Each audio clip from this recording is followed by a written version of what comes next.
Hi there, everyone. Thank you for joining us for KREM 2 News at noon.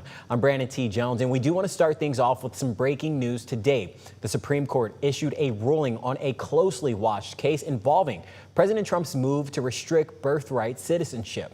Natalie Brand has the story from the White House.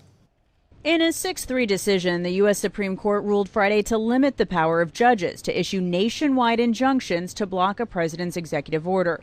The opinion, written by Justice Amy Coney Barrett, split along the court's ideological lines and says in part, these injunctions, known as universal injunctions, likely exceed the equitable authority that Congress has given to federal courts. She's also saying very clearly that when people walk into federal court now and they ask for relief of an executive order, they cannot get these universal injunctions anymore. Instead, courts are limited in the scope, the remedy that they can provide.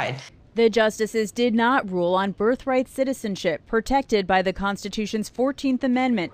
But President Trump, hailing the decision as a monumental victory, said the administration plans to move forward with his executive order. This lets us go there and finally win that case because hundreds of thousands of people are pouring into our country under birthright citizenship, and it wasn't meant for that reason. It was meant for the babies of slaves. Federal judges in Washington, Maryland, and Massachusetts blocked that policy nationwide, saying it violates the Constitution. Their injunctions escalated all the way up to the U.S. Supreme Court, calling into question the power of a single lower court judge to block a presidential policy.